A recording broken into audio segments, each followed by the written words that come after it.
Iran যেভাবে বদলে দিল মধ্যপ্রাচ্যের ভাগ্য, হরমুজ প্রণালীতে আর নেই মার্কিন রণজাহাজের থমথমে পাহারা। তেহরানের বন্দরে ভিড়ছে বাণিজ্যিক জাহাজ, আর ওয়াশিংটনের হোয়াইট হাউসে বসে ডোনাল্ড ট্রাম্প সই করছেন এমন একটি চুক্তিতে যেটাকে কেউ 1 বছর আগেও অকল্পনীয় বলতেন। ইরান নতি স্বীকার করেনি, ইরান কৌশল বদলেছে। যেদিন ডিজিটাল সই বদলে দিল ইতিহাস, মার্কিন প্রেসিডেন্ট ডোনাল্ড ট্রাম্প আর ইরানের প্রেসিডেন্ট মাসুদ পেজেশকিয়ান, দুই চির প্রতিদ্বন্দ্বী রাষ্ট্রপ্রধান একটি সমঝোতা স্মারকে ডিজিটাল স্বাক্ষর করেছে। সুইজারল্যান্ডে জাঁকজমকপূর্ণ অনুষ্ঠানের পরিকল্পনা ছিল, সেটা হয়নি, বরং রুদ্ধশ্বাস কূটনৈতিক দৌড়ঝাঁপের মধ্যে দূরবর্তী ডিজিটাল মাধ্যমেই কার্যকর হয়ে গেল এই চুক্তি। কারণ সময় নষ্ট করার সুযোগ ছিল না। লেবানন জ্বলছিল, হরমুজ প্রণালীতে উত্তেজনা ছিল তুঙ্গে, বৈশ্বিক তেলের বাজার অস্থির। এই পরিস্থিতিতে দেরি মানেই আরো রক্ত, আরো ধ্বংস। এই সমঝোতার সবচেয়ে শক্তিশালী দিক হলো সব ফ্রন্টে তাৎক্ষণিক যুদ্ধবিরতি। বিশেষ করে লেবানন ও সংলগ্ন অঞ্চলে চলমান তীব্র সংঘাত বন্ধের বিষয়টি চুক্তিতে স্পষ্ট ভাষায় লেখা হয়েছে। কিন্তু এখানেই শেষ নয়। যুক্তরাষ্ট্র ইতিমধ্যে ইরানের ওপর থেকে সামুদ্রিক অবরোধ প্রত্যাহার করে নিয়েছে। মার্কিন সেন্ট্রাল কমান্ড ঘোষণা করেছে ইরানি বন্দর ও উপকূলীয় অঞ্চলে যাতায়াতকারী জাহাজের ওপর আর কোনো সামরিক নজরদারি বা বিধিনিষেধ থাকছে না। এর মানে হরমুজ প্রণালী এখন আবার মুক্ত। বিশ্বের মোট তেল সরবরাহের 1/5 যে পথ দিয়ে যায়, সেই পথে আবার স্বাভাবিক নৌ চলাচল শুরু হচ্ছে। বিশ্ব অর্থনীতির জন্য এটি স্বস্তির নিঃশ্বাস। ইরানের চালটা ছিল মাস্টার স্ট্রোক। অনেকে ভেবেছিলেন ইরান চাপে পড়ে পিছু হটেছে। ভুল। তেহরান এমন একটি সিদ্ধান্ত নিয়েছে যা কৌশলগতভাবে তাদের শক্তিশালী করেছে। ইরান ঘোষণা দিয়েছে হরমুজ প্রণালীতে চলাচলকারী জাহাজগুলো থেকে আগামী 60 দিন কোনো ট্রানজিট ফি নেওয়া হবে না। এই একটি সিদ্ধান্তে ইরান একসঙ্গে অনেক কিছু জিতে নিয়েছে। আন্তর্জাতিক সম্প্রদায়ের কাছে বিশ্বাসযোগ্যতা, বৈশ্বিক বাণিজ্যের বন্ধু হিসেবে পরিচিতি এবং আলোচনার টেবিলে শক্ত অবস্থান। 60 দিনের এই সময়কালে ইরান ও যুক্তরাষ্ট্র একটি চূড়ান্ত শান্তি চুক্তিতে পৌঁছানোর চেষ্টা করবে। পরমাণু ইস্যু, দীর্ঘমেয়াদী সম্পর্ক, স্বাভাবিকীকরণ, সবকিছু সেই আলোচনার টেবিলে উঠবে। এই ঐতিহাসিক চুক্তির মধ্যস্থতা করেছে পাকিস্তান। প্রধানমন্ত্রী শেহবাজ শরীফ জানিয়েছেন, এই সমঝোতা নিশ্চিত করতে পেরে তিনি সম্মানিত বোধ করছেন। এটি পাকিস্তানের কূটনৈতিক ইতিহাসে একটি বড় মাইলফলক। দক্ষিণ এশিয়ার এই দেশটি প্রমাণ করল সঠিক মুহূর্তে সঠিক মধ্যস্থতা কিভাবে বিশ্বের গতিপথ বদলে দিতে পারে। এখনো যা অনিশ্চিত, শান্তির ছবিটা এখনো পুরোপুরি স্বচ্ছ নয়। ইসরায়েল এই চুক্তিতে সই করেনি। তেল আবিবের বক্তব্য স্পষ্ট, নিজের নাগরিক ও ভূখণ্ড রক্ষায় যে কোনো সামরিক পদক্ষেপ নেওয়ার অধিকার তারা সংরক্ষণ করে। তাই মাঠ পর্যায়ে সংঘাত পুরোপুরি থামেনি। চীন পুরো পরিস্থিতি নিবিড়ভাবে পর্যবেক্ষণ করছে। বেইজিং আহ্বান জানিয়েছে সব পক্ষ যেন চুক্তির শর্ত মেনে চলে এবং শান্তি প্রক্রিয়াকে কেউ বাধাগ্রস্ত না করে। আন্তর্জাতিক বিশ্লেষকরা বলছেন, পরাশক্তিগুলোর এই সক্রিয় অংশগ্রহণ মধ্যপ্রাচ্যের ভূ রাজনীতিতে একটি বড় পরিবর্তনের ইঙ্গিত দিচ্ছে। আগামী 60 দিন ইতিহাস লেখা হবে। এই সময়ের মধ্যে ইরান ও যুক্তরাষ্ট্রকে পরমাণু প্রশ্ন সহ দশকের পর দশক ধরে জমে থাকা জটিলতার সমাধান করতে হবে। ব্যর্থ হলে ফিরবে অনিশ্চয়তা, ফিরবে উত্তেজনা। মধ্যপ্রাচ্যের নতুন বস, কিভাবে ইরান আমেরিকাকে হাঁটু গাড়তে বাধ্য করল। ট্রাম্প বলেছিলেন ছোট্ট একটি অভিযান, কয়েক সপ্তাহেই শেষ, ইরানকে ঠান্ডা করে বাড়ি ফেরা। সেই ছোট্ট অভিযান এখন মাসের পর মাস পেরিয়ে গেছে, আর ফলাফল মার্কিন প্রেসিডেন্ট এখন তেহরানের দরজায় দাঁড়িয়ে সমঝোতার ভিক্ষা করছেন। মধ্যপ্রাচ্যের ইতিহাসে এমন পট পরিবর্তন আগে দেখা যায়নি। যে যুদ্ধ দ্রুত জয় হওয়ার কথা ছিল, ওয়াশিংটন ও তেল আবিবের পরিকল্পনা ছিল পরিষ্কার। ইরানের উপর প্রচণ্ড সামরিক ও অর্থনৈতিক চাপ দাও, দেশটার রাজনৈতিক কাঠামো নিজেই ভেঙে পড়বে, জনগণ রাস্তায় নামবে, সরকার দুর্বল হয়ে পড়বে, তারপর শর্তে শর্তে ইরান মাথা নোয়াবে। কিন্তু হলো উল্টোটা। প্রথম ধাক্কার পরেও ইরানের রাষ্ট্র কাঠামো ভাঙেনি, বরং রাজনৈতিক ও সামরিক নেতৃত্বেও নতুন করে নিজেদের সংগঠিত করেছে। যত দিন গেছে তত স্পষ্ট হয়েছে তেহরান সহজে পিছু হটার জায়গা নেই। এদিকে যুক্তরাষ্ট্রকে বিপুল পরিমাণ যুদ্ধবিমান, ক্ষেপণাস্ত্র আর সামরিক রসদ মাঠে নামাতে হয়েছে। আর পুরো প্রক্রিয়াটা চীন খুব মনোযোগ দিয়ে দেখেছে, কোথায় আমেরিকার শক্তির সীমা শেষ হয় তা বুঝিয়ে নিতে। সংঘাতের সময় যে বিষয়টি বিশ্ববাজারকে কাঁপিয়ে দিয়েছিল তা হলো হরমুজ প্রণালী নিয়ে অনিশ্চয়তা। পৃথিবীর মোট জ্বালানির এক বিশাল অংশ এই জলপথ দিয়ে চলাচল করে। ইরান যদি এটা বন্ধ করে দেয়, পুরো বৈশ্বিক অর্থনীতি হোঁচট খাবে। এই একটি কার্ড হাতে থাকাই ইরানকে সেই আলাদা ক্ষমতা দেয় যেটা মধ্যপ্রাচ্যের আর কোনো দেশের নেই। উপসাগরীয় অঞ্চলের যে দেশগুলো দশকের পর দশক ধরে আমেরিকাকে প্রধান নিরাপত্তা অংশীদার মেনে এসেছে, তারাও এখন হিসাব করছে, শুধু একটি শক্তির উপর নির্ভর না করে বহুমুখী সম্পর্ক গড়ার কথা ভাবছে। চুক্তির পরেও সতর্ক তেহরান। যুক্তরাষ্ট্রের সঙ্গে সমঝোতার পথে হাঁটলেও ইরান কোনো রকম স্বস্তিতে নেই। ইরানের বিচার বিভাগীয় প্রধান গোলাম হোসেন মোহসিনি এজেই সরাসরি বলেছেন, MOUতে স্বাক্ষর মানে এই নয় যে সতর্কতা কমবে, যে কোনো লঙ্ঘনে দ্রুত ও কঠোর জবাব দেওয়া হবে। আর তার সঙ্গে ইরানের ভারপ্রাপ্ত প্রতিরক্ষা মন্ত্রীর ঘোষণা, যুদ্ধ চলার মাঝেও কৌশলগত ক্ষেপণাস্ত্র ও ড্রোনের উৎপাদন থামেনি, বরং বেড়েছে। বার্তাটা পরিষ্কার, আলোচনা টেবিলে বসেছি, তবে অস্ত্র নামাইনি। সুপার পাওয়ার শব্দটা কোথা থেকে এলো? লেবাননের পার্লামেন্ট সদস্য হাসান ইজ্জেদ্দিন, যিনি হিজবুল্লাহর সংসদীয় জোটের জ্যেষ্ঠ সদস্য, সরাসরি বললেন, ইরান এখন মধ্যপ্রাচ্যের একটি বড় আঞ্চলিক সুপার পাওয়ার। কথাটা শুনলে অতিরঞ্জিত মনে হতে পারে, কিন্তু তথ্য দেখুন। ইরানকে মার্কিন প্রভাবের সামনে নত যেন করা যায়নি, ইসলামী শাসন ব্যবস্থা দুর্বল করা যায়নি, ক্ষেপণাস্ত্র সক্ষমতা ধ্বংস করা যায়নি। যুদ্ধবিরতির আলোচনায় ইরান কেন্দ্রীয় পক্ষ হিসেবে নিজেকে প্রতিষ্ঠিত করেছে। বহু বছর ধরে সুপার পাওয়ার শব্দটা মধ্যপ্রাচ্যে আলোচনায় আসত যুক্তরাষ্ট্র, ইসরায়েল, সৌদি আরব বা তুরস্ককে নিয়ে। এখন সেই তালিকায় ইরানের নাম যোগ হচ্ছে, শত্রুপক্ষের মুখ থেকে স্বীকৃতি না হলেও বাস্তবতার নিরিখে। এরপর কি? ইসরায়েল এখনো মেনে নেয়নি। নেতানিয়াহু বলেছেন, সংগ্রাম চলবে। ইরান ইস্যুতে তেল আবিবের বেশিরভাগ স্বার্থ এখনো অপূর্ণ। ফলে প্রশ্ন হচ্ছে, ইসরায়েল কি এবার একাই ইরানের বিরুদ্ধে যুদ্ধে নামবে? আর যদি নামে, মার্কিন ছাতা ছাড়া সেই যুদ্ধের পরিণতি কি হবে? 60 দিনের এই আলোচনার মেয়াদ শেষ হলে মধ্যপ্রাচ্য কোন দিকে যাবে, সেটাই এখন সবচেয়ে বড় প্রশ্ন। ইতিহাস বলছে, ইরান ও যুক্তরাষ্ট্রের মধ্যে অবিশ্বাসের জায়গা নতুন নয়।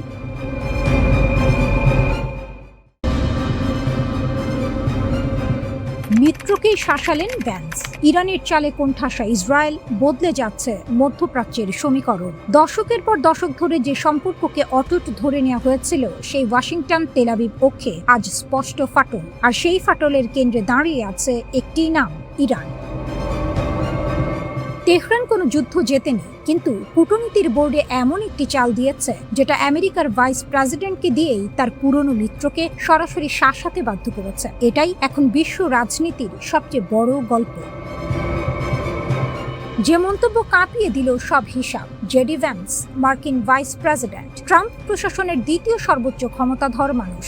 সাংবাদিকদের মুখোমুখি দাঁড়িয়ে তিনি সরাসরি ইসরায়েলের নেতৃত্বের উদ্দেশ্যে বললেন, বাস্তবতাটা বুঝতে শেখা প্রয়োজন। এই একটি লাইন আন্তর্জাতিক কূটনীতির ভাষায় অনেক কিছু বলে দেয়। মিত্রকে প্রকাশ্যে এভাবে সতর্ক করা হয় না, যদি না সম্পর্কে সত্যি বড় ধরনের টানাপোড়েন তৈরি হয়। কিন্তু কেন এই মন্তব্য? কিসের আগে ফুঁসলেন ভ্যান্স? ঘটনার শিকড়ে ইরান। ট্রাম্প প্রশাসন ইরানের সঙ্গে একটি সমঝোতা চুক্তির খসড়া তৈরি করেছে। সেই খবর ছড়িয়ে পড়তেই ইসরায়েলের অন্দরমহলে শুরু হলো তীব্র সমালোচনার ঝড়। ইসরায়েলের মন্ত্রী ও নীতি নির্ধারকদের অনেকেই এই সমঝোতাকে বললেন তেহরানের কাছে মার্কিন প্রশাসনের নতি স্বীকার। সমালোচনা শুধু কূটনৈতিক ভাষায় থামেনি, ট্রাম্প প্রশাসনকে লক্ষ্য করে ব্যক্তিগত আক্রমণও এলো। আর তখনই ভ্যান্স ধৈর্য হারালেন। যা বললেন ভ্যান্স, যা শুনতে হলো ইসরায়েলকে। ভ্যান্সের বার্তা ছিল কঠোর, স্পষ্ট এবং একদম সরাসরি। তিনি মনে করিয়ে দিলেন, গত কয়েক মাসে ইসরায়েলের আকাশ ও ভূখণ্ড রক্ষায় ব্যবহৃত প্রতিরক্ষা সরঞ্জামের 2/3 এসেছে আমেরিকার হাত ধরে। মার্কিন করদাতাদের টাকায় কেনা অস্ত্র দিয়ে যারা নিজেদের বাঁচাচ্ছে, তাদের পক্ষ থেকে ট্রাম্প প্রশাসনের সমালোচনা কোনোভাবেই গ্রহণযোগ্য নয়। এখানেই থামলেন না, ব্যঙ্গাত্মক ভঙ্গিতে প্রশ্ন ছুড়লেন। সমালোচনা করা সহজ, কিন্তু বিকল্প প্রস্তাবটা ঠিক কি? তারপর বললেন সেই কথা যেটা ইসরায়েলের রাজনৈতিক মহলে এখনো অনুরণিত হচ্ছে। কোনো সমস্যার সমাধান কেবল শক্তি প্রয়োগ বা ধ্বংসযজ্ঞ দিয়ে চিরস্থায়ী হয় না। ইরান যে চালটা দিয়েছে, এখন একটু পেছনে ফিরে তাকান। ইরান কি সত্যিই দুর্বল হয়ে টেবিলে এসেছে, নাকি এটা তেহরানের দীর্ঘমেয়াদী কৌশলের অংশ? লেবানন সীমান্তে সংঘাত চলছে, হরমুজ প্রণালীতে উত্তেজনা আছে, কিন্তু ঠিক এই মুহূর্তে ইরান আলোচনার টেবিলে বসে দেখাচ্ছে, আমরা শান্তি চাই, আমরা কথা বলতে রাজি। এই একটি পদক্ষেপ ইসরায়েলকে কোণঠাসা করে দিয়েছে, কারণ এখন ইসরায়েল যদি যুদ্ধ চালিয়ে যায়, বিশ্বের চোখে সে হয়ে যায় শান্তি বিরোধী পক্ষ। আর যদি থামে, তাহলে ইরানের কূটনৈতিক বিজয় স্বীকার করতে হয়। দুদিকেই ইসরায়েলের জন্য সংকট। ভ্যান্স একটি কথা বলেছেন যেটা ইসরায়েলের জন্য সবচেয়ে ভয়ের। বর্তমান বিশ্ব পরিস্থিতিতে যুক্তরাষ্ট্রের চেয়ে বড় কোনো শক্তিশালী মিত্র ইসরায়েলের অবশিষ্ট নেই। এটা শুধু তথ্য নয়, এটা সতর্কবার্তা। এটা বলছে, মিত্রকে হারানোর সামর্থ্য তোমার নেই, তাহলে মিত্রের সিদ্ধান্তকে চ্যালেঞ্জ করছো কোন সাহসে? ইসরায়েল এই চুক্তিতে সই করেনি। তারা ঘোষণা করেছে নিজের নাগরিক ও ভূখণ্ড রক্ষায় যে কোনো সামরিক পদক্ষেপ নেওয়ার অধিকার তারা রাখে। কিন্তু সেই ঘোষণা এখন অনেকটাই ফাঁকা গর্জনে পরিণত হচ্ছে, কারণ সবচেয়ে বড় মিত্রটাই এখন অন্য পথে হাঁটছে। বিস্ফোরক এক দাবি সামনে এনেছেন ইরানের পার্লামেন্ট স্পিকার মোহাম্মদ বাঘের গালিবাফ। যুক্তরাষ্ট্র যদি ইরানে কোনো ধরনের স্থল অভিযান চালায় তবে তা মোকাবিলায় ৭০ লাখ ইরানি নাগরিক অস্ত্র হাতে তুলে নিতে প্রস্তুত বলে দাবি করেছেন দেশটির পার্লামেন্ট স্পিকার মোহাম্মদ বাঘের গালিবাফ। সামাজিক যোগাযোগ মাধ্যম এক্সে দেয়া এক পোস্টে তিনি এই দাবি করেন। তিনি বলেছেন, সংঘাত শুরু হওয়ার পর থেকে এখন পর্যন্ত প্রায় ৭০ লাখ ইরানি নাগরিক অস্ত্র হাতে নিতে প্রস্তুত হয়ে স্বেচ্ছাসেবী হিসেবে নাম লিখিয়েছেন। এটা শুধু একটি পরিসংখ্যান নয়, এটি এক ধরনের মানসিক প্রস্তুতি। এটি একটি জাতির ঘোষণা, আমরা প্রস্তুত। গালিবাফ সামাজিক যোগাযোগ মাধ্যমে লিখেছেন, খুব অল্প সময়ের মধ্যেই এই বিপুল সংখ্যক মানুষ দেশের প্রতিরক্ষায় নাম লেখাতে এগিয়ে এসেছে। রাষ্ট্রীয় প্রচারণাও মানুষকে উৎসাহিত করছে। এমনকি অবসরপ্রাপ্ত সেনাদেরও আবার ডাকা হচ্ছে, যেন প্রয়োজন হলে তারা আবার যুদ্ধক্ষেত্রে ফিরতে পারেন। তবে এখানেই রয়েছে এক গুরুত্বপূর্ণ প্রশ্ন। গালিবাফ সরাসরি হুঁশিয়ারি দিয়ে বলেছেন, আমরা আগেও আমাদের শক্তি দেখিয়েছি, আবারও দেখাতে প্রস্তুত। কেউ যদি আমাদের সীমান্তে আঘাত হানে তাহলে তাকে পুরো একটি জাতির প্রতিরোধের মুখে পড়তে হবে। এই কথাগুলো শুধু হুঁশিয়ারি নয়, এ যেন চ্যালেঞ্জ। আরেক ধাপে গিয়ে তিনি বলেন, আমাদের শক্তি কতটা সেটা দেখতে চাইলে তোমরা চলে আসতে পারো। এই বক্তব্যে স্পষ্ট, ইরান শুধু প্রতিরক্ষার কথা বলছে না, তারা আত্মবিশ্বাসের সঙ্গে নিজেদের অবস্থান তুলে ধরছে। যখন একটি দেশ বলে আমাদের লাখো মানুষ যুদ্ধের জন্য প্রস্তুত, তখন সেটি শুধু সেনাবাহিনী নয়, পুরো জাতিকে সামনে নিয়ে আসে। এটি যুদ্ধের হিসাব পাল্টে দেয়। ইরানকে বোমা মেরে প্রস্তুত যুগে ফিরিয়ে দেওয়ার হুমকি দিয়েছেন মার্কিন প্রেসিডেন্ট ডোনাল্ড ট্রাম্প। এর জবাবে যুক্তরাষ্ট্র ও ইসরায়েলে বিধ্বংসী হামলার হুঁশিয়ারি দিয়েছে তেহরান। হোয়াইট হাউস থেকে দেওয়া ১৯ মিনিটের এক ভাষণে ডোনাল্ড ট্রাম্প বলেন, যুক্তরাষ্ট্র তার লক্ষ্য অর্জনের খুব কাছাকাছি রয়েছে। তবে ইরান যদি আলোচনায় না বসে তবে হামলা আরও তীব্র করা হবে। মার্কিন পতাকার সামনে দাঁড়িয়ে ট্রাম্প বলেন, আগামী ২ থেকে ৩ সপ্তাহের মধ্যে আমরা তাদের প্রস্তুত যুগে ফিরিয়ে নিয়ে যাব, যেখানে তাদের থাকা উচিত। ইরানের সামরিক কমান্ড সেন্টার খাতাম আল আনবিয়া রাষ্ট্রীয় টেলিভিশনে দেয়া এক বিবৃতিতে যুক্তরাষ্ট্র ও ইসরায়েলকে সতর্ক করে বলেছে, আরও বিধ্বংসী, বিস্তৃত ও ধ্বংসাত্মক পদক্ষেপের জন্য প্রস্তুত থাকতে। বিবৃতিতে বলা হয়েছে, পরম করুণাময়ের ওপর ভরসা রেখে বলছি, তোমাদের আত্মসমর্পণ ও চূড়ান্ত অনুশোচনা না আসা পর্যন্ত এই যুদ্ধ চলবে। যুক্তরাষ্ট্রের জ্বালানির দাম বেড়ে যাওয়ায় এবং জনমত জরিপে পিছিয়ে পড়ায় ট্রাম্প সম্প্রতি যুদ্ধ বন্ধে চুক্তির ইঙ্গিত দিয়েছেন।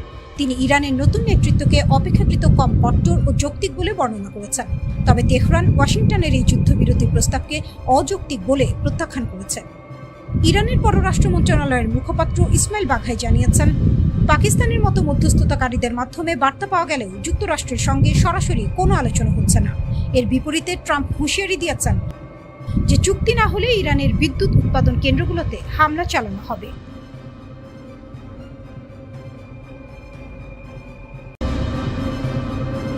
ইরান এমন এক অস্ত্র ব্যবহার করেছে যা শুধু ধ্বংসই নয়, ভয় ও অনিশ্চয়তাও ছড়িয়ে দেয়। লক্ষ্য ইসরায়েল।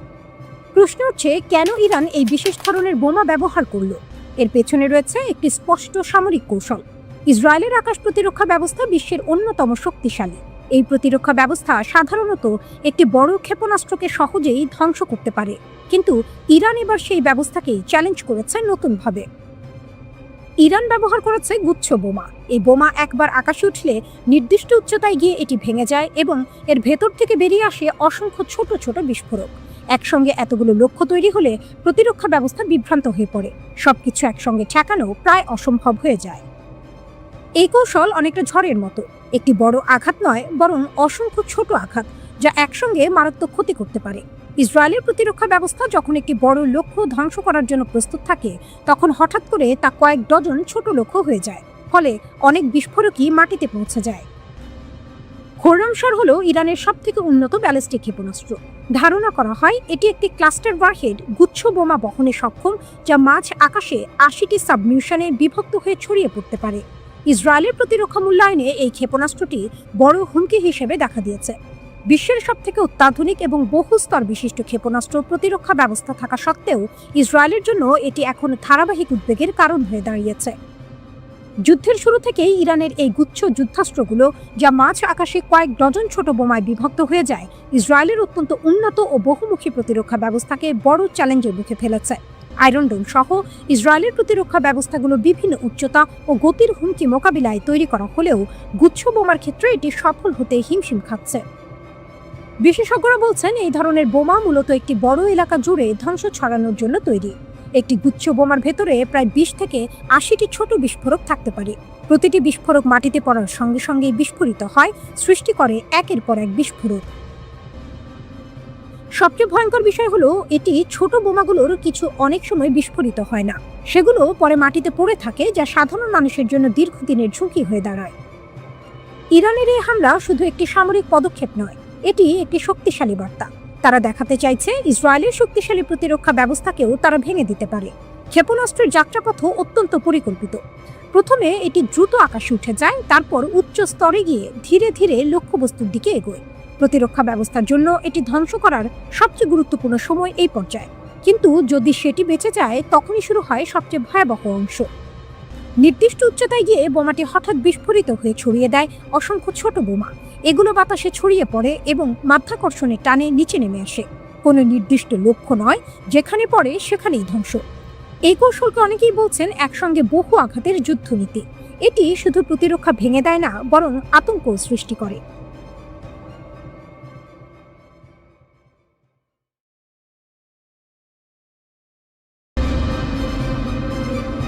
ইসরায়েলের আকাশে আধিপত্য করছে ইরানের ক্ষেপণাস্ত্র ও ড্রোন। একজন ইরানি কমান্ডার বলেছেন, ইরানের ক্ষেপণাস্ত্র ও ড্রোন এখন শক্তভাবে ইসরায়েল অধিকৃত অঞ্চলের আকাশে আধিপত্য বিস্তার করেছে। ইরানের Islamic revolutionary Guard Corps IRGC 6 March রাতে বলেছে, নতুন দফায় হামলা শুরু করেছে। এটা তাদের 23তম দফায় হামলা। IRGCর বিবৃতির বরাত দিয়ে ইরানের আধা সরকারি সংবাদ সংস্থা তাসনিম একথা জানিয়েছে। ইরানের Islamic revolutionary guard corps IRGC জানিয়েছে, তাদের ট্রু প্রমিস 4 অভিযানের প্রথম 2 দিনে 650 জনেরও বেশি মার্কিন সেনা হতাহত হয়েছে। IRGC মুখপাত্র ব্রিগেডিয়ার জেনারেল আলী মোহাম্মদ নাইনি বলেন, বাহরাইনের মার্কিন নৌ সম্পদ এবং সামরিক সদর দপ্তরে ক্ষেপণাস্ত্র ও ড্রোন হামলার ফলে রণতরী USS আব্রাহাম লিঙ্কন পিছু হটতে বাধ্য হয়।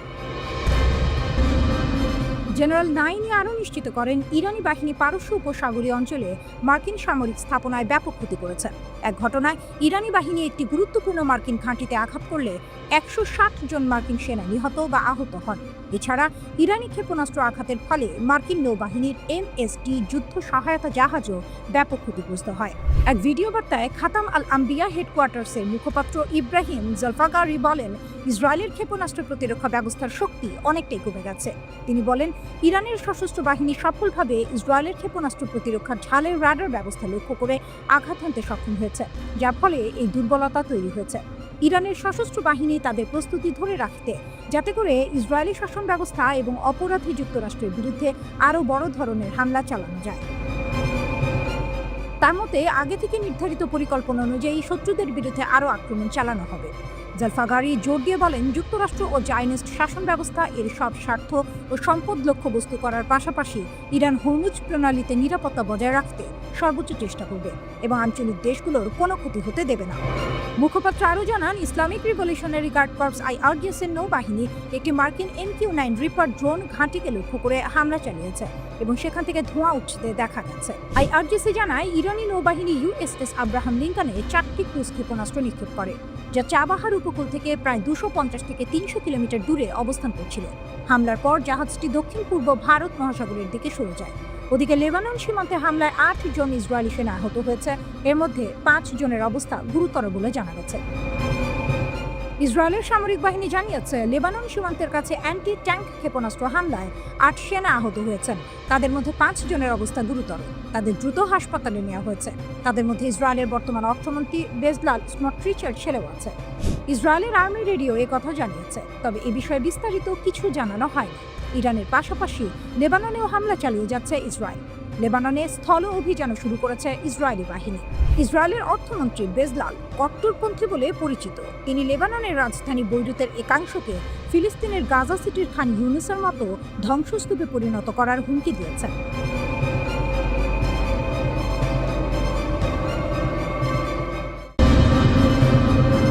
ইসরায়েলি সামরিক অবস্থানে হামলা। ইরানের বিপ্লবী গার্ড বাহিনী IRGC জানিয়েছে, তারা যুক্তরাষ্ট্র ও ইসরায়েলের বিভিন্ন লক্ষ্যবস্তুতে 3য় এবং 4র্থ দফার প্রতিশোধমূলক হামলা চালিয়েছে।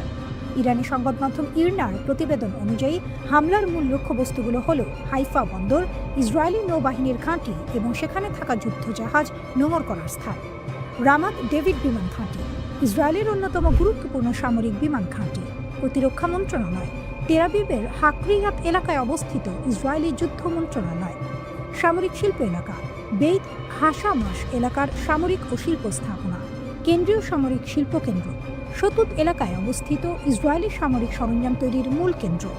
ইরানে যুক্তরাষ্ট্র ও ইসরায়েলের হামলার নিন্দা জানিয়েছে রাশিয়া।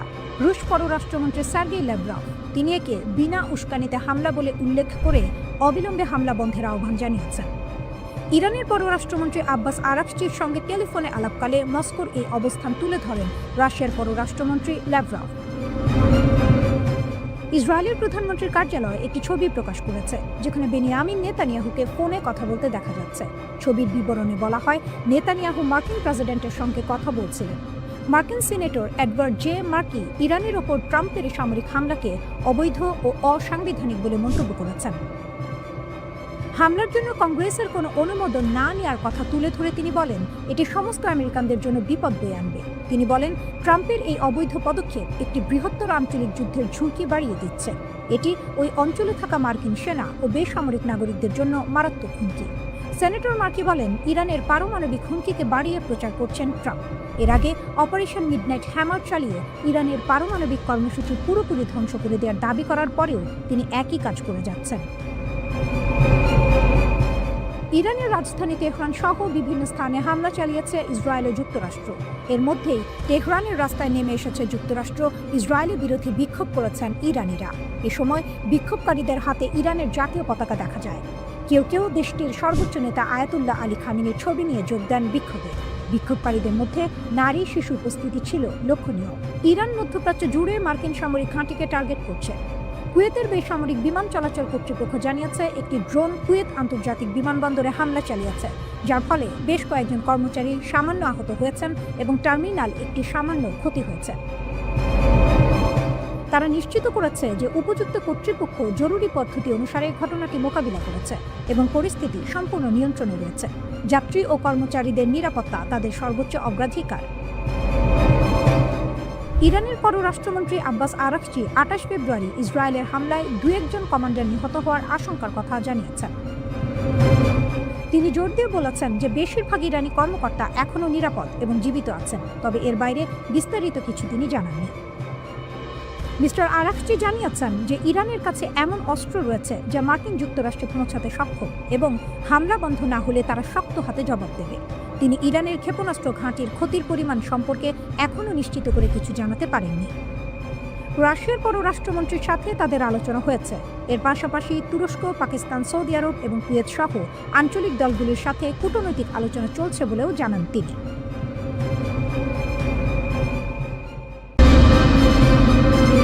যুক্তরাষ্ট্র আর ইসরায়েল মিলেও দাগে আনতে পারছে না ইরানকে। একাই ট্রাম্প নেতানিয়াহু ঘুম হারাম করে দিয়েছে আইআরজিসি।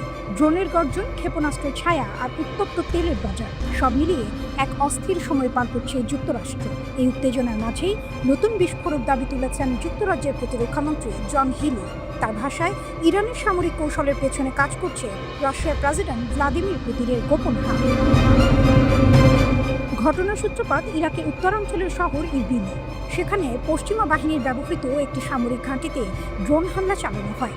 হামলার পর উত্তর পশ্চিম লন্ডনে ব্রিটিশ সামরিক সদর দপ্তরে কর্মকর্তাদের সঙ্গে বৈঠক করেন হিলি। বৈঠকের পর তিনি সাংবাদিকদের সামনে যে কথা বলেন তা নতুন করে আলোড়ন তুলেছে আন্তর্জাতিক রাজনীতিতে। হিলির দাবি, ইরান এবং তাদের মিত্র গোষ্ঠীগুলো এখন ক্রমেই রুশ কৌশল অনুসরণ করছে। বিশেষ করে ড্রোন যুদ্ধের ক্ষেত্রে এই পরিবর্তন স্পষ্ট হয়ে উঠছে। তার বক্তব্য অনুযায়ী গত 28 ফেব্রুয়ারি যুক্তরাষ্ট্র ও ইসরায়েলের হামলার জবাব দিতে ইরান মধ্যপ্রাচ্যের বিভিন্ন অঞ্চলে 2000-এর বেশি শাহেদ ড্রোন ব্যবহার করেছে। এই ড্রোনই ইউক্রেন যুদ্ধে রাশিয়া ব্যাপকভাবে ব্যবহার করছে।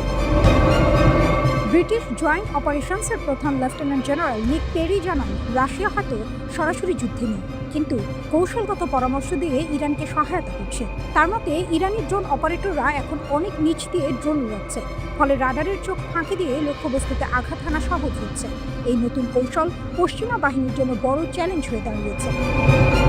এই উত্তেজনার মধ্যে ইরবিল এর পশ্চিমা সামরিক ঘাঁটিতে একাধিক ড্রোন আঘাত হানে। সেখানে ব্রিটিশ সেনাও মোতায়েন ছিল। তবে ব্রিটিশ কাউন্টার ড্রোন টিম দ্রুত প্রতিক্রিয়া জানিয়ে দুটি ড্রোন ভূপাতিত করতে সক্ষম হয়।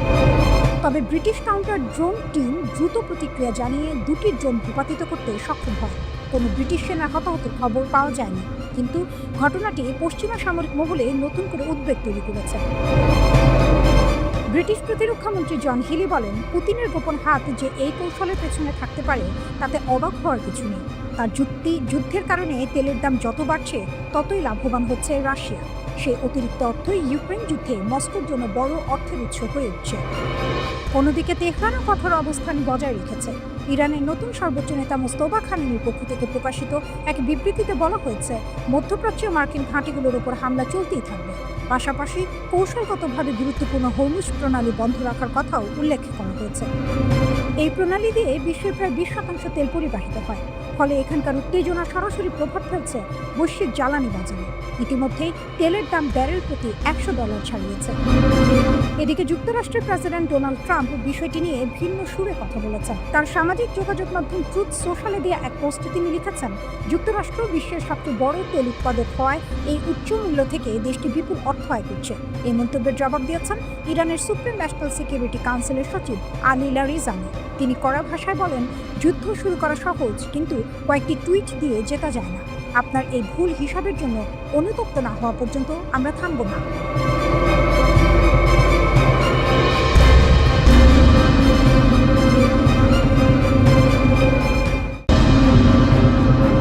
ইরান পারস্য উপসাগরকে পরিণত করেছে এক বিশাল অর্থনৈতিক যুদ্ধে। সর্বশেষ 3 দিনে ইরান একসাথে 137টি মিসাইল এবং 209টি ড্রোন ছুড়েছে শুধুমাত্র সংযুক্ত আরব আমিরাতে। আবুধাবি বিমানবন্দরে আঘাত এসেছে, দুবাইয়ের জেবেল আলী বন্দরে আগুন লেগেছে, বার্জ আল আরব হোটেলের বাইরের অংশেও ক্ষতি হয়েছে।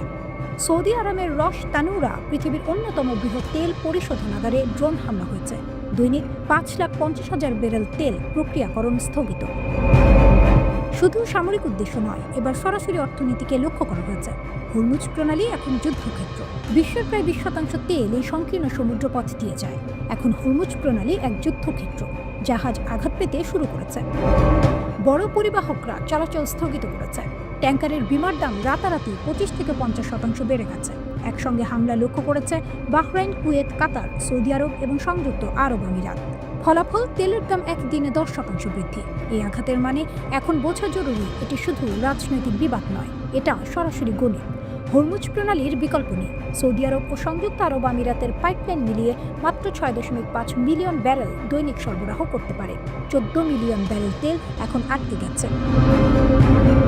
ফলস্বরূপ সাধারণ মানুষ সরাসরি টানাপোড়েন অনুভব করবে।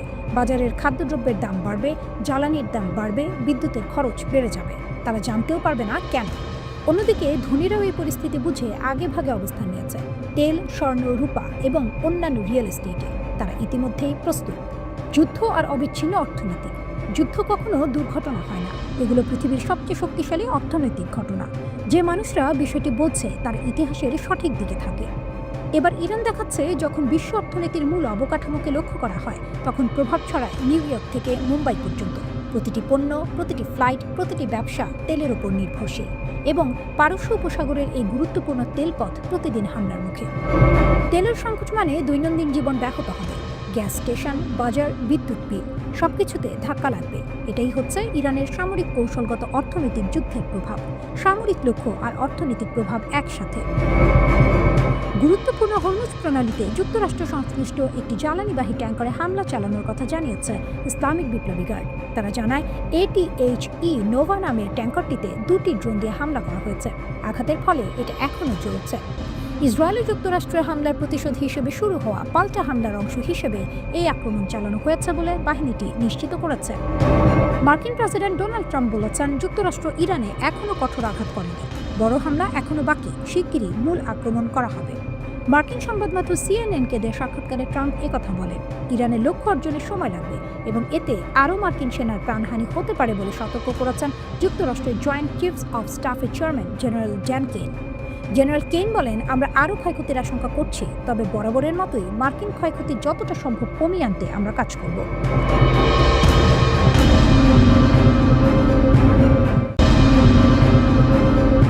ইরান মার্কিন সংঘাত তীব্রতর, তেলবাহী ট্যাঙ্কার ও ড্রোন হামলা, ট্রাম্পের সতর্কতা এড়ালো ইরান। মধ্যপ্রাচ্যের উত্তেজনা নতুন উচ্চতায় পৌঁছেছে। ইরানের ইসলামী বিপ্লবী গার্ড বাহিনী IRGC ঘোষণা করেছে তারা পারস্য উপসাগর ও হরমুজ প্রণালী এলাকায় 3টি মার্কিন ও ব্রিটিশ তেলবাহী ট্যাঙ্কারে ক্ষেপণাস্ত্র হামলা চালিয়েছে। হামলার পর এই জাহাজগুলোতে আগুন ধরে যায় এবং ব্যাপক ক্ষয়ক্ষতি হয়। তবে কতজন আহত বা নিহত হয়েছেন তার বিস্তারিত তথ্য এখনও পাওয়া যায়নি। হরমুজ প্রণালী বিশ্বের অন্যতম গুরুত্বপূর্ণ নৌপথ। প্রতিদিন এখান দিয়ে কোটি কোটি ব্যারেল তেল পরিবাহিত হয়। তাই এই এলাকায় সামরিক উত্তেজনা শুধু মধ্যপ্রাচ্যকেই নয়, বৈশ্বিক জ্বালানি বাজারকেও অস্থিতিশীল করতে পারে। বিশ্লেষকরা আশঙ্কা করছেন সামান্য এই পরিস্থিতি লাফিয়ে লাফিয়ে সংকট তৈরি করতে পারে। একই সময়ে সংযুক্ত আরব আমিরাতের আবুধাবির আল সালাম নৌ ঘাঁটিতে ইরান 2টি ড্রোন হামলা চালিয়েছে। আবুধাবি প্রতিরক্ষা মন্ত্রণালয় জানিয়েছে হামলার ফলে 2টি সাধারণ সরঞ্জাম ভরা কন্টেইনারে আগুন ধরে যায়। তবে এতে কোনো হতাহতের ঘটনা ঘটেনি। এটি অবশ্য একটি বড় চিহ্ন হিসেবে দেখা যাচ্ছে।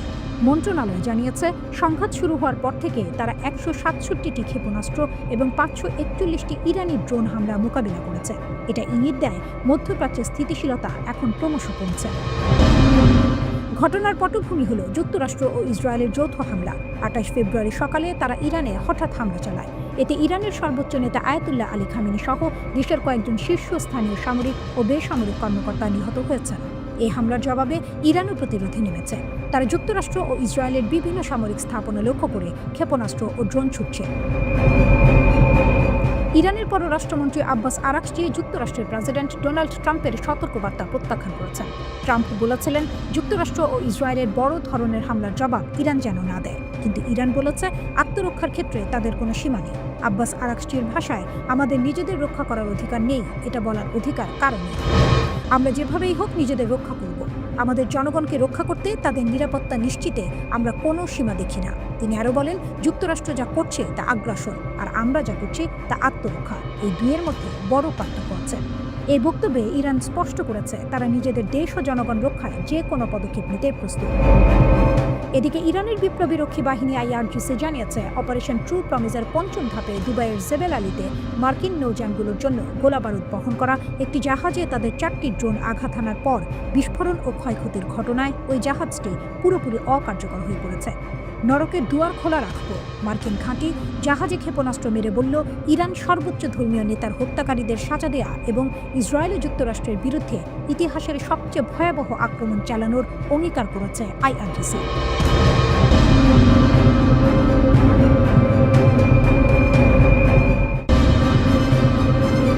আগে ইরান অনেক সময় হামলার আগে সতর্কবার্তা দিত, কখনো শুধু প্রতীকী বা সম্মান রক্ষার জন্য ছোট হামলা চালাতো, কিন্তু এবার সেই ধারা বদলে গেছে। সম্প্রতি কাতারের আল উদেদ ঘাঁটির একটি অত্যাধুনিক আগাম সতর্কবার্তা রাডার ব্যবস্থায় বড় ধরনের ক্ষতি করেছে ইরান। এছাড়া কুয়েতের আরেফজান ঘাঁটি ও আলী আল সালেম বিমান ঘাঁটির যোগাযোগ ব্যবস্থাতেও হামলা হয়েছে। সবচেয়ে বড় পরিবর্তন এসেছে ড্রোন হামলার ক্ষেত্রে। আগে ইরানের বেশিরভাগ ড্রোন আক্রমণ ইসরায়েলের দিকে যেত, কিন্তু এবার তারা কাতার, কুয়েত, সংযুক্ত আরব আমিরাত, সৌদি আরব, ইরাক ও বাহরাইনে থাকা মার্কিন মিত্র ও সামরিক সম্পদের দিকে হাজার হাজার সস্তা ড্রোন ছুড়েছে। অল্প সময়েই এক জিনিস পরিষ্কার হয়ে উঠছে, ইরানের সামরিক বাহিনী খুব দ্রুত যুদ্ধের বাস্তবতা বুঝে কৌশল বদলে ফেলছে। একদিকে মার্কিন প্রেসিডেন্ট ডোনাল্ড ট্রাম্পের প্রশাসন দাবি করছে এই যুদ্ধে যুক্তরাষ্ট্রই এগিয়ে আছে, কিন্তু মার্কিন প্রতিরক্ষা দপ্তরের ভেতরের অনেক কর্মকর্তা বলছেন ভিন্ন কথা। তাদের মতে ইসরায়েল ও যুক্তরাষ্ট্রের হামলার মুখে পড়ে ইরান পিছু হটেনি, বরং নতুন কৌশল নিয়ে যুদ্ধ চালিয়ে যাচ্ছে। যুদ্ধ শুরুর পর থেকে ইরান খুব হিসাব করে লক্ষ্য ঠিক করছে। সামরিক বিশেষজ্ঞদের মতে তারা মূলত যুক্তরাষ্ট্রের গুরুত্বপূর্ণ বিমান প্রতিরক্ষা ও রাডার ব্যবস্থাকে টার্গেট করছে, কারণ এসব ব্যবস্থাই মার্কিন ঘাঁটি ও সেনাদের সুরক্ষা দেয়। এই কৌশলের একটি বড় উদাহরণ দেখা গেছে ইরাকে। সেখানে মার্কিন সেনারা অবস্থান করছিলেন এমন একটি বিলাসবহুল হোটেলে ড্রোন হামলা চালায় ইরান সমর্থিত সশস্ত্র গোষ্ঠী। ইরাকের ইরবিল শহরের সেই হামলা শুধু ধ্বংসই করেনি, বরং একটি বার্তাও দিয়েছে। পেন্টাগন তার সেনাদের কোথায় রাখছে সেই তথ্য তেহরানের কাছে পৌঁছে যাচ্ছে। 3 জন মার্কিন কর্মকর্তা বলেছেন ইরান হয়তো বুঝে গেছে যে সরাসরি শক্তির লড়াইয়ে যুক্তরাষ্ট্র ও ইসরায়েলের সঙ্গে সমান হওয়া কঠিন, কিন্তু তারা মনে করছে এই বিশাল সামরিক চাপের মধ্যেও যদি টিকে থাকা যায় সেটাই রাজনৈতিকভাবে বড় বিজয় হয়ে উঠবে। তাই এখন ইরান সরাসরি শক্তি দেখানোর বদলে প্রতিপক্ষের দুর্বল জায়গায় আঘাত করছে। বিশেষ করে সেই সব ইন্টারসেপ্টর ক্ষেপণাস্ত্র ও বিমান প্রতিরক্ষা ব্যবস্থায় হামলা চালানো হচ্ছে যেগুলো এই অঞ্চলে মার্কিন সেনা ও সামরিক সম্পদ রক্ষায় ব্যবহার করা হয়। গত বছরের জুনে 12 দিনের সংঘাতে যুক্তরাষ্ট্র ও ইসরায়েলের বিমান প্রতিরক্ষা ভান্ডারে বড় চাপ তৈরি হয়েছিল। একটি প্রতিবেদনে বলা হয়, সেই সময় যুক্তরাষ্ট্র তাদের মোট থার্ড ইন্টারসেপ্টর ক্ষেপণাস্ত্রের প্রায় 20 থেকে 50% ব্যবহার করে ফেলেছিল। যদি এবার যুক্তরাষ্ট্রের মজুদ কমে যায় তাহলে ইরান হয়তো আরও উন্নত ক্ষেপণাস্ত্র ব্যবহার করতে পারে। মার্কিন সামরিক নেতৃত্বও বিষয়টি স্বীকার করেছে। যুক্তরাষ্ট্রের জয়েন্ট চিফস অফ স্টাফের চেয়ারম্যান ড্যান কেইন বলেছেন, ইরান সত্যিই তাদের কৌশল বদলাচ্ছে, তবে নিরাপত্তার কারণে তিনি বিস্তারিত কিছু জানাননি। মার্কিন প্রতিরক্ষামন্ত্রী পিট হেগসেথ স্বীকার করেছেন, ইরানের এমন তীব্র প্রতিক্রিয়া তারা আগে ভাবেনি। পেন্টাগনের ভেতরে উদ্বেগ রয়ে গেছে, কারণ তারা এখনও নিশ্চিত নয় ইরানের সব ক্ষেপণাস্ত্র উৎক্ষেপণ কেন্দ্র কোথায় আছে। অনেক বিশেষজ্ঞের আশঙ্কা, ইরান হয়তো তাদের সবচেয়ে উন্নত ও হাইপারসনিক ক্ষেপণাস্ত্র এখনও ব্যবহারই করেনি। সবচেয়ে বিস্ময়কর বিষয় হলো, যুদ্ধের শুরুতেই দেশের সর্বোচ্চ নেতা নিহত হওয়ার খবর ছড়ালেও ইরান ভেঙে পড়েনি।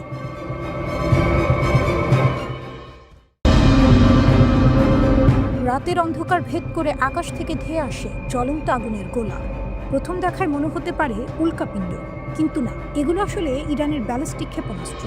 মুহূর্তের মধ্যেই সেই আগুন নেমে আসে ইসরায়েলের মাটিতে, একটির পর একটি বিস্ফোরণ। কেঁপে ওঠে শহর, কেঁপে ওঠে সামরিক ঘাঁটি। ইসরায়েলের আকাশ যেন আর তাদের নিজের নয়, চারদিকে শুধু আগুনের ঝলকানি, ধোঁয়া আর আতঙ্ক। মানুষ ছুটছে আশ্রয় কেন্দ্রে। সাইরেনের বিকট শব্দ রাতকে করে তুলেছে আরও ভয়ঙ্কর। ঠিক কত ক্ষতি হয়েছে, কত প্রাণ গেছে তা স্পষ্ট নয়, কারণ ইসরায়েল প্রশাসন অনেক তথ্য গোপন রাখছে বলে অভিযোগ উঠেছে। ঘটনার শুরু ইসরায়েলের হামলা দিয়ে। তেহরানে বিমান হামলা চালানো হয়, ইরানের রাষ্ট্রীয় টিভি ভবন ও এভিন কারাগারেও আঘাত লাগে। এটিকে সরাসরি আগ্রাসন বলে ঘোষণা দেয় তেহরান। তারপরই আসে হুঁশিয়ারি, দাঁত ভাঙা জবাব দেওয়া হবে। আর সেই জবাবই এখন বাস্তব। ইরান থেকে একযোগে ছোড়া হয় কয়েক ডজন ক্ষেপণাস্ত্র। লক্ষ্য তেল আবিব, বীরশেবা, আশদোদ সহ বিভিন্ন এলাকা। উত্তর থেকে দক্ষিণ পুরো ইসরায়েল জুড়ে শুরু হয় সাইরেন। ইরান হঠাৎ 7 ঘন্টার জন্য হামলা থামায়। ইসরায়েল কিছুটা স্বস্তি পায়, কিন্তু সেটাই ছিল ঝড়ের আগে নীরবতা। মার্চ 2 ও 3 মাঝরাতে আবার শুরু হয় আক্রমণ। আরও শক্তিশালী ক্ষেপণাস্ত্র নিয়ে পুরো দেশ জুড়ে আবার বাজতে থাকে সাইরেন। মানুষ ঘর ছেড়ে দৌড়ে যায় বাংকারে। ইসরায়েলের প্রতিরক্ষা বাহিনী জানায়, এই হামলা সরাসরি ইরান থেকেই হয়েছে। প্রতিরক্ষা ব্যবস্থা চাপে। ইসরায়েলের আকাশ প্রতিরক্ষা ব্যবস্থা আয়রন ডোম সর্বোচ্চ চেষ্টা চালায়। রাতভর কাজ করেছে প্রতিরক্ষা ইউনিটগুলো। একটার পর একটা ইন্টারসেপ্টর ছোড়া হয়েছে, তবুও সব ক্ষেপণাস্ত্র আটকানো সম্ভব হয়নি বলে আশঙ্কা। বিশ্লেষকরা বলছেন, ইরান একসাথে অনেক ক্ষেপণাস্ত্র ছুড়ে প্রতিরক্ষা ব্যবস্থা ব্যস্ত করে ফেলেছে। এই কৌশলেই কিছু ক্ষেপণাস্ত্র লক্ষ্যভূমিতে পৌঁছে যেতে পারে। কিছু এলাকায় ক্ষেপণাস্ত্রের অংশ পড়ে ক্ষতি হয়েছে, তবে শুরুতে বড় ধরনের প্রাণহানির খবর পাওয়া যায়নি। ইসরায়েলের প্রধান আন্তর্জাতিক বিমানবন্দর বন্ধ করে দেওয়া হয়। নিরাপত্তার কারণে আকাশপথও সাময়িকভাবে বন্ধ। কর্তৃপক্ষ জানায়, খুললেও সীমিত আকারে ফ্লাইট চালু হবে। এদিকে যুক্তরাষ্ট্র তার নাগরিকদের সতর্ক করেছে। মধ্যপ্রাচ্যের একাধিক দেশ ছাড়ার নির্দেশ দেওয়া হয়েছে। এই তালিকায় রয়েছে ইসরায়েল, ইরাক, কুয়েত, কাতার, সৌদি আরব সহ আরও অনেক দেশ।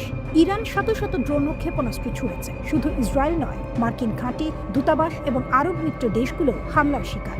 গুরুত্বপূর্ণ জ্বালানি স্থাপনাতেও আঘাত এসেছে, ফলে বিশ্ব জুড়ে বাড়ছে উদ্বেগ, বিশেষ করে জ্বালানি সরবরাহ নিয়ে। মার্কিন সামরিক বাহিনী জানিয়েছে, এই সংঘাতে তাদের কয়েকজন সেনা নিহত হয়েছেন। আরও হতাহতের আশঙ্কা রয়েছে। মধ্যপ্রাচ্যে উত্তেজনা আরও বাড়িয়ে কঠোর হুঁশিয়ারি দিয়েছে ইরান। ইসলামিক রিভলিউশনারি গার্ডের জেনারেল ইব্রাহিম জাব্বারি বলেছেন, যুক্তরাষ্ট্র ও ইসরায়েল যদি ইরানের গুরুত্বপূর্ণ স্থাপনায় হামলা চালিয়ে যায়, তবে ইরান পুরো অঞ্চলের সব অর্থনৈতিক কেন্দ্রে পাল্টা আঘাত হানবে।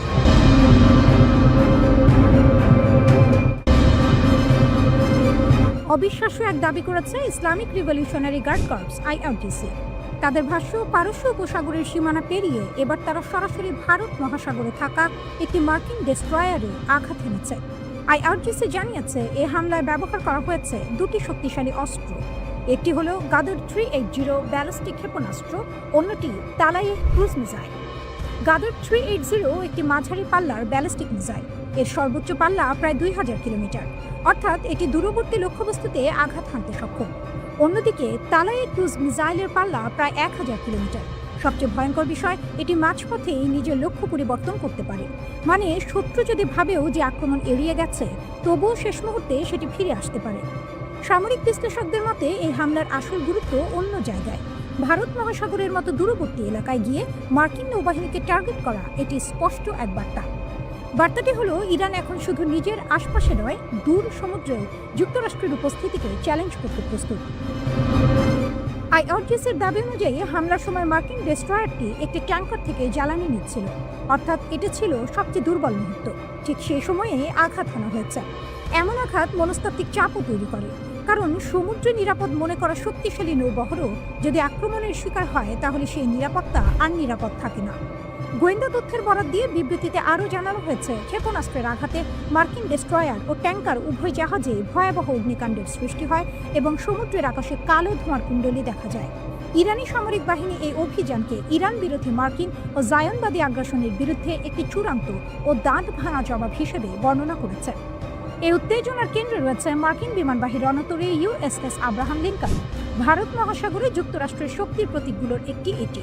আইআরজিসি দাবি করছে তাদের ট্রু প্রমিস 4 অভিযানে এই রণতরীকেও লক্ষ্যবস্তু করা হয়েছে, যা যুক্তরাষ্ট্রের নৌ কৌশলের জন্য বড় এক চ্যালেঞ্জ। কিন্তু এই লড়াই শুধু সমুদ্রে সীমাবদ্ধ নয়, এটি এখন বহুমাত্রিক। ইসরায়েলের ভেতরে হামলা, কাতার, সংযুক্ত আরব আমিরাত, কুয়েত ও সৌদি আরবে মার্কিন স্বার্থে আঘাত, সব মিলিয়ে যুদ্ধ এখন ছড়িয়ে পড়েছে আকাশ, স্থল ও সমুদ্রে। ইরান যদি দীর্ঘ সময় ধরে এই সক্ষমতা ধরে রাখতে পারে তাহলে এটি শুধু সামরিক নয়, অর্থনৈতিক ভারসাম্য বদলে দিতে পারে। বিশ্লেষকদের মতে ইরানের কৌশল এখন 3 স্তরে কাজ করছে। প্রথমত, মিসাইল ও ড্রোন দিয়ে সরাসরি আঘাত। দ্বিতীয়ত, মার্কিন মিত্র দেশগুলোর ওপর চাপ তৈরি। তৃতীয়ত, দীর্ঘমেয়াদী যুদ্ধ চালিয়ে যাওয়ার সক্ষমতা দেখানো। সংবাদ সংস্থা এএফপি জানিয়েছে, জেরুজালেমে ক্ষেপণাস্ত্রের বিস্ফোরণের শব্দ পাওয়া গিয়েছে। তার আগে সতর্ক করতে ইসরায়েলের প্রতিরক্ষা বাহিনী শহরের বিভিন্ন অংশে এয়ার রেইডের সাইরেন বাজায়। বাসিন্দাদের অনেকে বাংকারে আশ্রয় নেন বলে জানা গিয়েছে। ইরানের সরকারি সংবাদ মাধ্যমের প্রতিবেদনে তাদের এক নৌবাহিনীর কমান্ডারকে উদ্ধৃত করে বলা হয়েছে, যুদ্ধের শুরু থেকে এখনো পর্যন্ত 10টিরও বেশি জাহাজ এবং ট্যাঙ্কারকে লক্ষ্য করে হামলা চালিয়েছে আইআরজিসি।